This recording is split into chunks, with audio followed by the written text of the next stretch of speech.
نحمده ونصلي على رسوله الكريم اما بعد فاعوذ بالله من الشيطان الرجيم بسم الله الرحمن الرحيم قل اللهم مالك الملك تؤتي الملك من تشاء وتنزع الملك ممن تشاء وتعز من تشاء وتذل من تشاء بيدك الخير انك على كل شيء قدير۔ محترم حضرات، اس سے پہلے جو ہم نے تقریر کی تھی تو آپ سے وعدہ کیا تھا کہ ہم آپ کے سامنے آئندہ موقع پر انشاءاللہ تعالی حکومت کے بارے میں بیان کریں گے، سلطنت کے بارے میں بیان کریں گے۔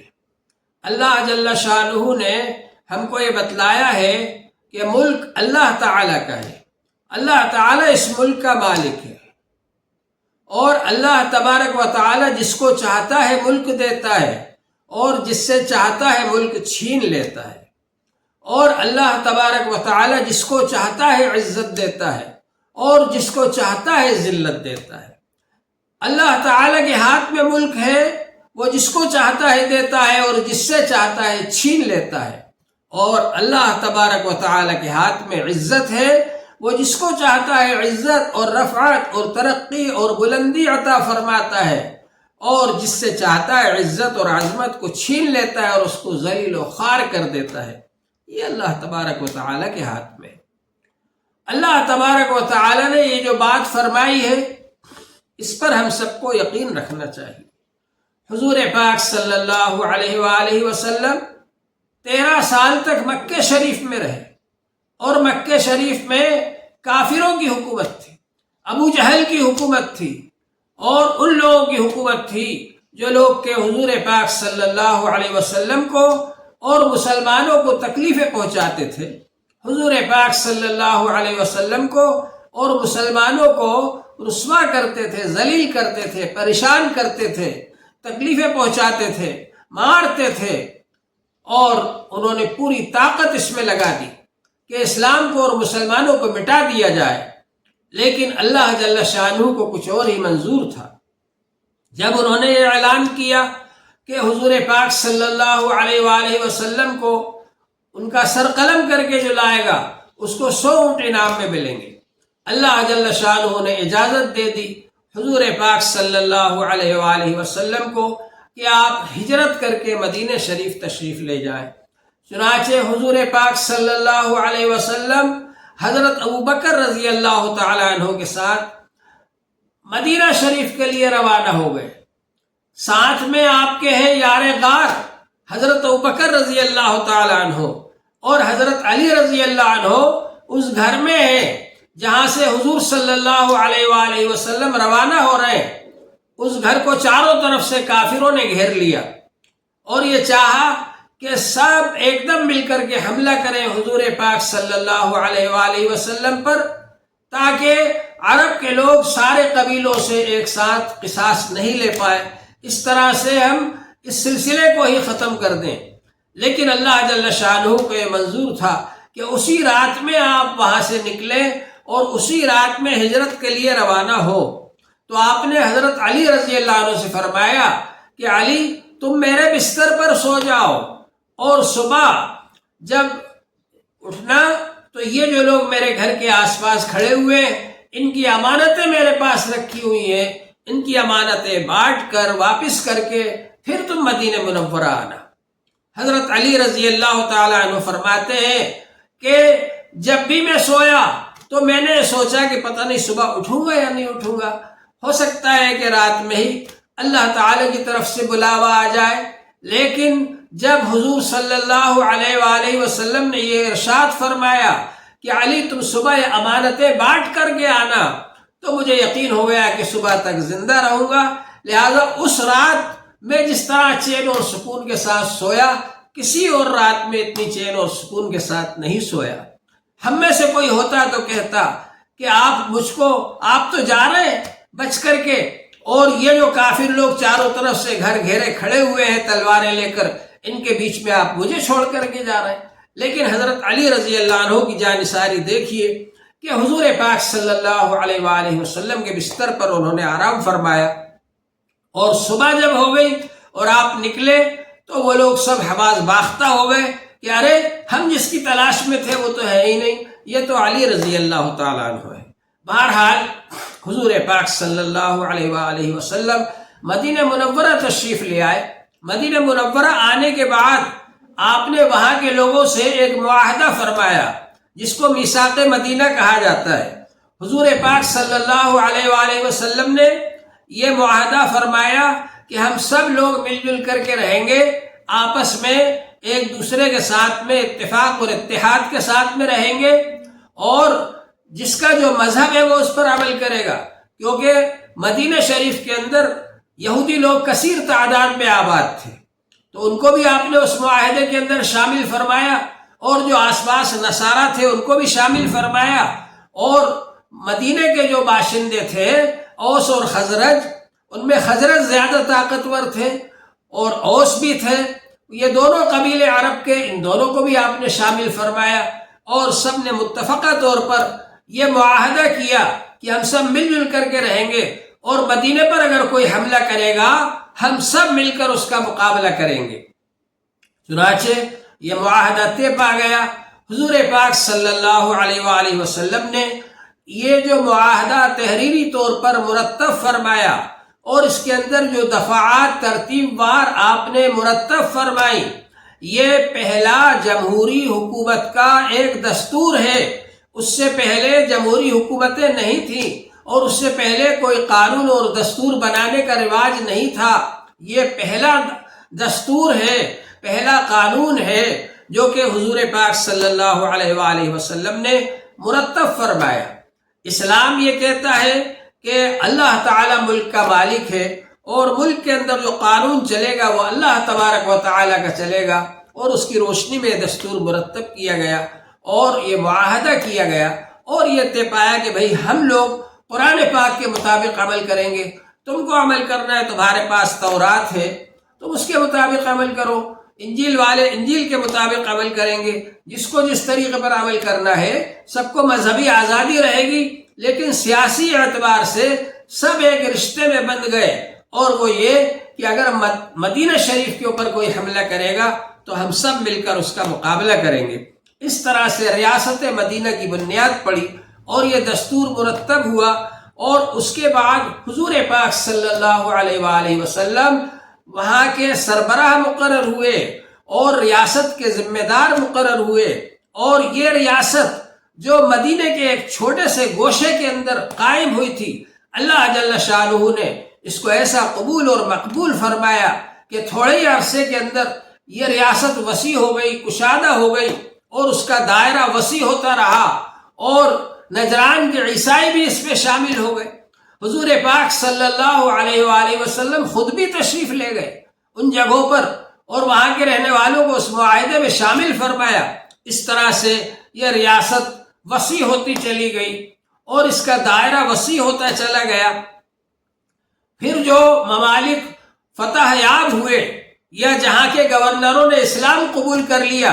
حضور صلی اللہ علیہ وآلہ وسلم نے ان کو ہی برقرار رکھا، یا بعض جگہوں پر اپنی طرف سے وہاں پر گورنر بھیجے، اور ان کے ذریعے سے وہاں پر اسلامی حکومت قائم فرمائی۔ اس طرح سے اس حکومت کا دائرہ بڑھتا چلا گیا، اور بڑھتے بڑھتے یہاں تک بڑھا کہ جب حضور پاک صلی اللہ علیہ وآلہ وسلم کی وفات ہوئی تو اس وقت تقریباً 30 لاکھ مربع کلومیٹر پر اسلامی حکومت قائم ہو چکی تھی، اسلامی احکام جاری اور نافذ تھے ان جگہوں پر۔ اور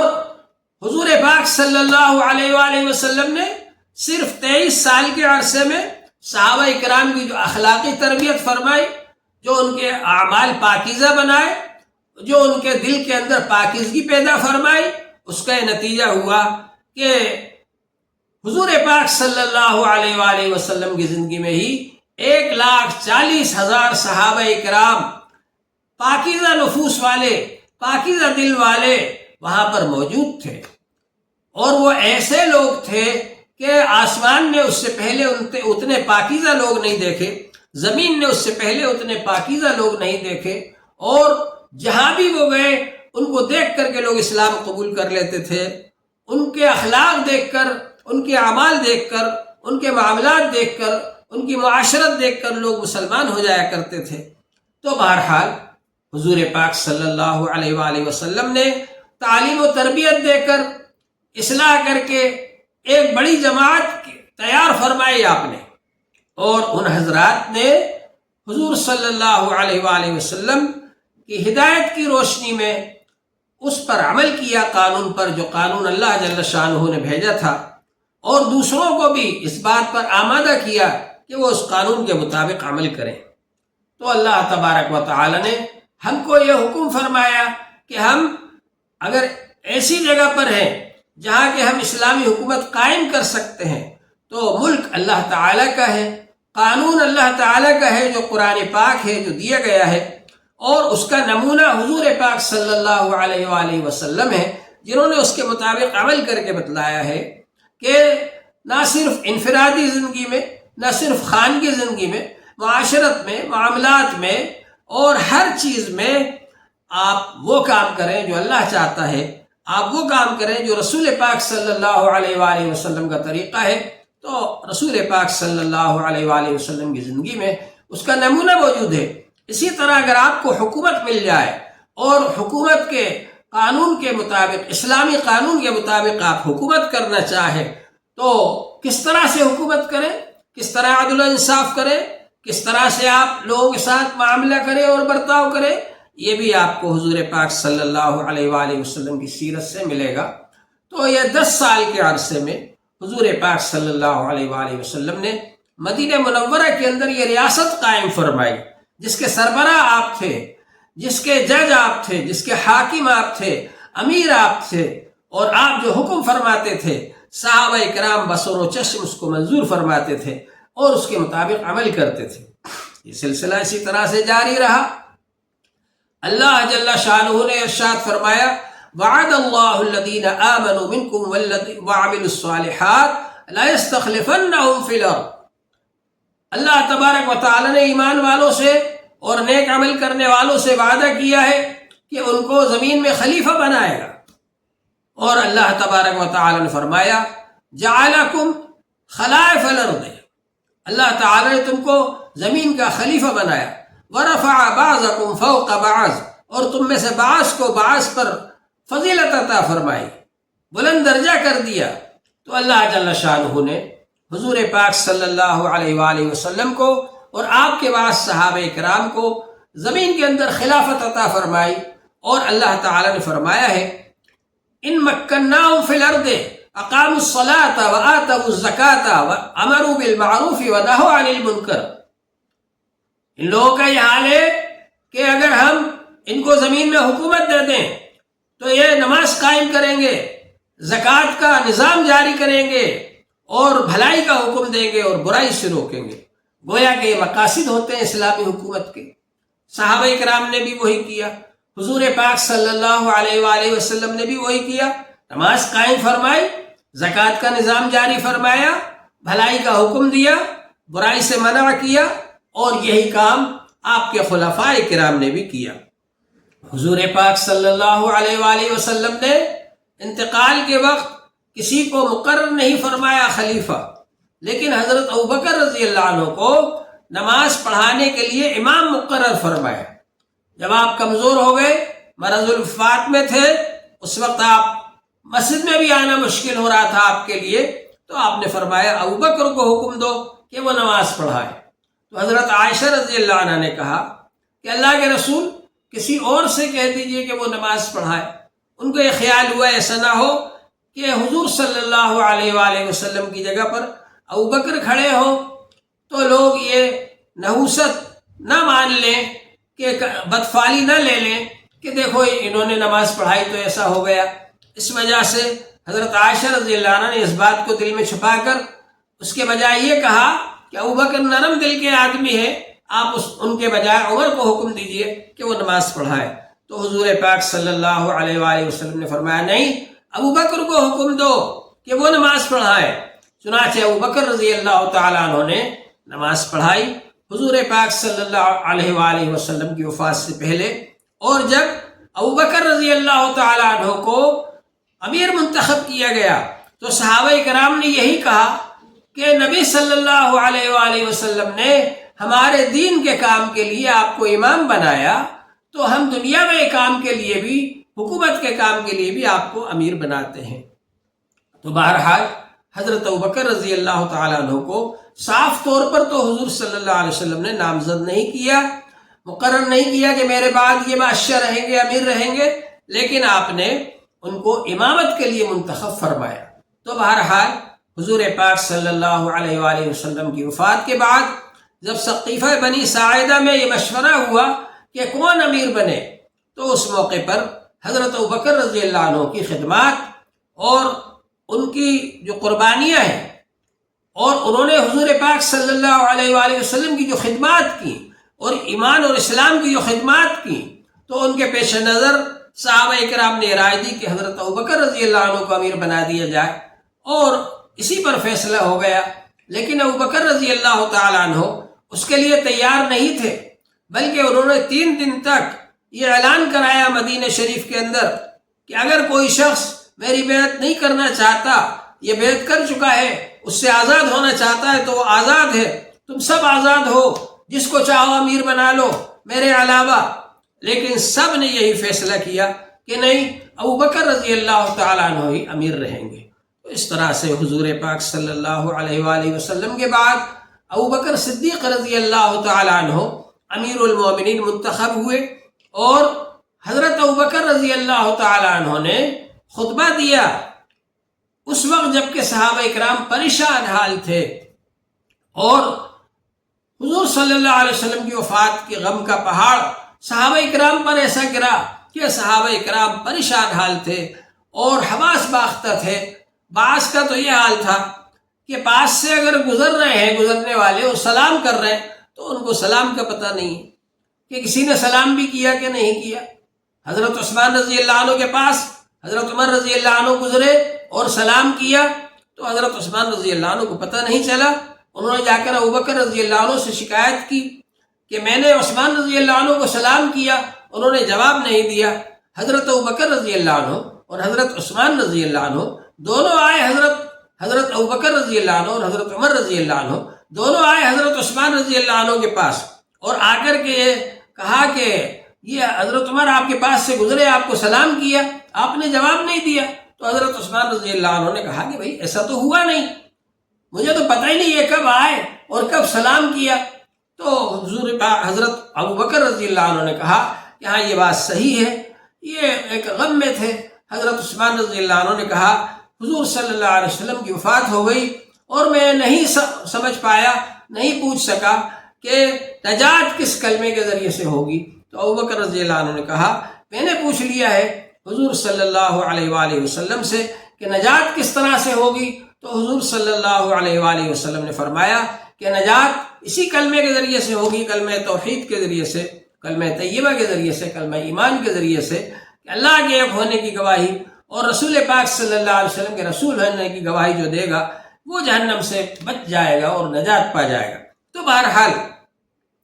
یہ حال تھا صحابہ اکرام کا۔ حضرت عمر رضی اللہ تعالیٰ عنہ میدان میں آ گئے تلوار لے کر، وہ کہا حضور صلی اللہ علیہ وسلم کی وفات نہیں ہوئی، جو شخص یہ کہے گا کہ ان کی وفات ہو گئی تو میں اس کا سر قلم کر دوں گا۔ حضرت ابوبکر رضی اللہ تعالیٰ عنہ تشریف لائے اور ممبر پر چڑھے اور عمر رضی اللہ عنہ سے کہا کہ بیٹھ جاؤ، اور یہ فرمایا کہ اللہ تبارک و تعالی نے ارشاد فرمایا وما محمد الا رسول افإن مات او قتل انقلبتم على اعقابكم، محمد صلی اللہ علیہ وسلم ایک رسول ہی تو ہے، اگر وفات پا جائے، انتقال ہو جائے یا شہید ہو جائے تو کیا تم ایڑیوں کے بل پلٹ جاؤ گے دین سے، دین کو چھوڑ دو گے؟ صحابہ اکرام کہتے ہیں ہم کو ایسا لگا جیسا کہ یہ آیت آج ہی نازل ہوئی۔ اور حضرت ابوبکر رضی اللہ عنہ نے خطبہ دیا کہ من کان یعبد محمدا فإن محمدا قد مات، جو محمد صلی اللہ علیہ وسلم کی عبادت کرتا ہو وہ جان لے کہ ان کی تو وفات ہو چکی۔ ومن کان یعبد اللہ فإن اللہ حی لا یموت، جو اللہ کی عبادت کرتا تھا وہ جان لے کہ اللہ زندہ ہے، اس کا دین زندہ ہے اور یہ ہمیشہ ہمیشہ موجود رہے گا۔ تو بہرحال حضرت ابوبکر رضی اللہ عنہ نے لوگوں کو تھاما، لوگوں کو دلاسا دلایا، لوگوں کو سہارا دیا اور لوگوں کو اس بات پر آمادہ کیا کہ وہ دین پر قائم رہیں، اور مرتد جو لوگ ہو رہے تھے ان سے بھی انہوں نے جہاد کیا اور ان کو دوبارہ اسلام کی طرف لے کر کے آئے۔ حضرت ابوبکر رضی اللہ تعالیٰ عنہ کے زمانے میں جو لوگ جھوٹے نبوت کے دعوے دار کھڑے ہوئے تھے ان سے بھی انہوں نے جہاد کیا، اور جو لوگ جھوٹے نبیوں کو ماننے لگے تھے ان کو بھی دوبارہ اسلام کی طرف لے کر کے آئے۔ اسی طرح سے حضرت ابوبکر رضی اللہ عنہ نے اس لشکر کو بھی جانے کی اجازت دی جو لشکر رسول پاک صلی اللہ علیہ وآلہ وسلم اپنی زندگی میں روانہ کر گئے تھے، لیکن وہ لشکر مدینے کے باہر جا کر تھوڑی دور جا کر کے قیام پذیر ہو گیا تھا، اور پھر جب رسول پاک صلی اللہ علیہ وآلہ وسلم کی وفات کی خبر سنی تو وہ لوگ واپس آ گئے۔ تو اس لشکر کے بارے میں بعض صحابہ اکرام کی رائے یہ تھی کہ اتنا بڑا لشکر مدینے سے باہر نہ بھیجا جائے، مدینے کے اندر رکھا جائے ان حضرات کو، کیونکہ مدینے کی حفاظت کی ضرورت ہے، مدینہ راجدھانی ہے۔ تو حضرت ابوبکر رضی اللہ تعالیٰ عنہ نے کہا کہ جس لشکر کو لے کر روانہ حضور صلی اللہ علیہ وسلم نے فرمایا اس لشکر کو روکنے کا مجھے کیا حق حاصل ہے؟ وہ فرمایا کہ میں ضرور اس لشکر کو روانہ کروں گا، چاہے مدینے کے عزت دار لوگوں کی لاشیں کتے نوچتے پھرے، مگر اس کے باوجود میں اس لشکر کو روانہ کر کے رہوں گا۔ چنانچہ حضرت ابوبکر رضی اللہ عنہ نے اسامہ رضی اللہ عنہ کا لشکر بھی روانہ کیا، اور اس کا یہ اثر پڑا کہ جہاں جہاں سے وہ لشکر گزرا تو لوگوں کے دلوں میں ہیبت اور رعب بیٹھ گیا، اور انہوں نے سوچا کہ ارے جب مدینے والوں کے پاس میں اتنی زیادہ صلاحیت ہے، اتنا بڑا لشکر ہے کہ وہ اتنا بڑا لشکر دور بھیج سکتے ہیں، تو مدینے کے اندر حفاظت کرنے والا لشکر کتنا بڑا ہوگا۔ دھاگ بیٹھ گئی لوگوں کے دلوں میں، اور اللہ تبارک و تعالی نے دین کی حفاظت فرمائی۔ تو ابوبکر رضی اللہ تعالیٰ عنہ نے اپنے 2 سالوں کے اندر مرتدوں سے بھی، جو لوگ مرتد ہو گئے تھے اور جھوٹے نبیوں کے پیچھے لگ گئے تھے، ان سے بھی مقابلہ کیا، جہاد کیا، اور ان کو واپس لے کر کے آئے اسلام میں۔ اور آپ نے دوسرے لوگوں سے بھی، جو اسامہ رضی اللہ عنہ کا لشکر تھا اس کو بھی آپ نے روانہ فرمایا رومیوں کے مقابلے کے لیے، اور انہوں نے ان سے مقابلہ کیا۔ اور اسی طرح سے جو لوگ زکوٰۃ کا انکار کر رہے تھے ان سے بھی مقابلہ کیا آپ نے، زکوٰۃ کا انکار کرنے والوں سے۔ حضرت عمر رضی اللہ تعالیٰ عنہ فرماتے تھے کہ نہیں، آپ ان سے جہاد نہیں کر سکتے، یہ تو مسلمان ہیں، زکوٰۃ کا انکار کر رہے ہیں تو کیا؟ تو حضرت ابوبکر رضی اللہ عنہ نے کہا اجبار فی الجاہلیہ وخوار فی الاسلام، تم اسلام میں تو بڑے بہادر تھے، اور تم اسلام سے پہلے جاہلیت کے زمانے میں بڑے بہادر تھے، اور اب ایسی باتیں کرتے ہو، بزدلی کی باتیں کرتے ہو۔ اگر کوئی شخص نبی پاک صلی اللہ علیہ وآلہ وسلم کے زمانے میں کوئی جانور زکوٰۃ میں دیتا تھا، اور آج وہ صرف جانور کو اور اس کے گلے میں رسی باندھ کر دیتا تھا، آج اگر وہ صرف جانور دے گا اور رسی باندھ کر نہیں دے گا، اس سے بھی میں جہاد کروں گا۔ تو بہرحال حضرت ابوبکر رضی اللہ عنہ نے زکوٰۃ کا انکار کرنے والوں سے بھی جہاد کیا، اور ان کو بھی آپ کامل مکمل اطاعت اور فرما برداری کی طرف لے کر کے آئے۔ اس طرح سے آپ نے امارت کا دائرہ وسیع فرمایا حضرت ابوبکر رضی اللہ تعالیٰ عنہ نے۔ لیکن حضور پاک صلی اللہ علیہ وآلہ وسلم کی وفات کے 2 سال بعد حضرت ابوبکر رضی اللہ تعالیٰ عنہ کی بھی وفات ہو گئی، اور اس طرح سے یہ خلیفہ اول کا زمانہ ختم ہو گیا۔ اللہ جل شانہ ہم سب کو اس بات کی توفیق عطا فرمائے کہ ہم حضرت ابوبکر رضی اللہ تعالیٰ عنہ کے حق کو پہچانے۔ حضور پاک صلی اللہ علیہ وآلہ وسلم نے فرمایا کہ میں نے سب لوگوں کے احسانوں کا بدلہ دے دیا، لیکن ابوبکر کے احسان کا بدلہ نہیں دیا۔ ابوبکر کے احسان کا بدلہ تو اللہ تعالیٰ ہی دے گا۔ حضور پاک صلی اللہ علیہ وآلہ وسلم نے ابوبکر رضی اللہ تعالیٰ عنہ کو اپنا دوست قرار دیا، اور یہ فرمایا کہ اگر میں دنیا میں کسی کو دوست بناتا تو ابوبکر کو دوست بناتا، لیکن میں نے کسی کو دوست ہی نہیں بنایا، میرا دوست تو اللہ ہے۔ حضور پاک صلی اللہ علیہ وآلہ وسلم نے فرمایا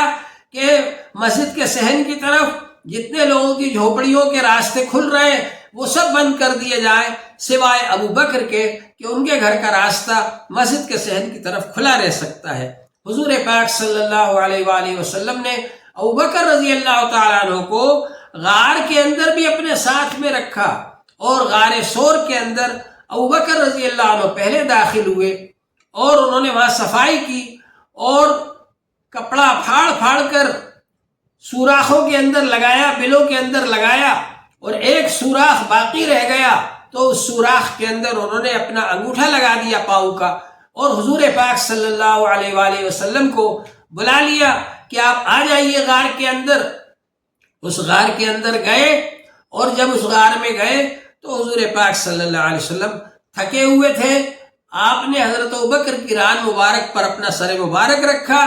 اور آرام فرمایا۔ آپ نے اس وقت وہ جو بل تھا، سوراخ کے اندر سانپ موجود تھا، اس نے ڈس لیا حضرت ابوبکر رضی اللہ تعالیٰ عنہ کے انگوٹھے میں، لیکن انہوں نے پاؤں کو حرکت نہیں دی، پاؤں کو ہلایا نہیں، کہیں ایسا نہ ہو کہ نبی پاک صلی اللہ علیہ وآلہ وسلم کے آرام میں خلل واقع ہو جائے۔ لیکن جب ان کی آنکھوں سے آنسو نکلے اور حضور پاک صلی اللہ علیہ وآلہ وسلم کے چہرے مبارک پر آنسو ٹپکے تو آپ کی نیند کھل گئی، اور آپ نے پوچھا کہ ابوبکر کیا بات ہے؟ تو انہوں نے کہا کہ اس سوراخ کے اندر کوئی چیز ہے، اس نے مجھے ڈس لیا ہے۔ جب حضور پاک صلی اللہ علیہ وسلم نے اپنا لعاب مبارک ابوبکر کے انگوٹھے پر لگایا اور اس سے ان کا انگوٹھا مبارک اچھا ہو گیا اور وہ زہر ختم ہو گیا سانپ کا۔ تو بہرحال اس غار سور کے اندر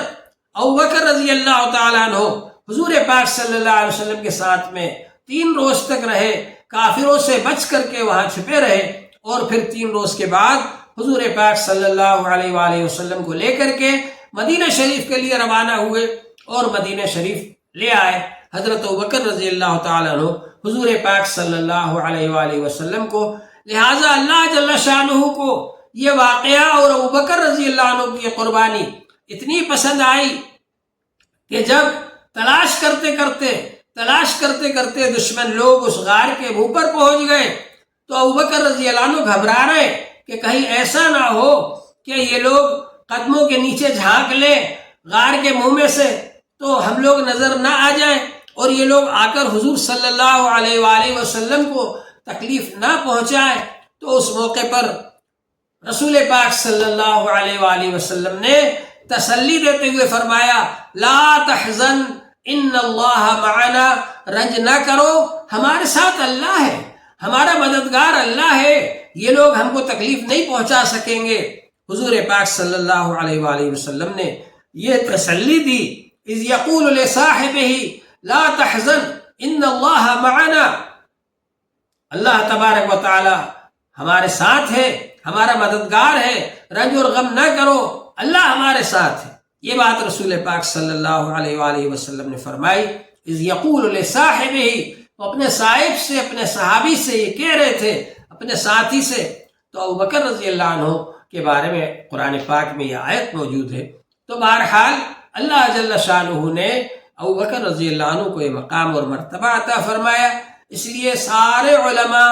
اس بات پر متفق ہیں کہ انبیاء علیہ السلام کے بعد سب سے زیادہ فضیلت والا درجہ ابوبکر صدیق رضی اللہ تعالیٰ عنہ کا ہے، اور ابوبکر صدیق رضی اللہ تعالیٰ عنہ خلیفہ اول ہیں۔ انہوں نے حضور پاک صلی اللہ علیہ وآلہ وسلم کی وفات کے بعد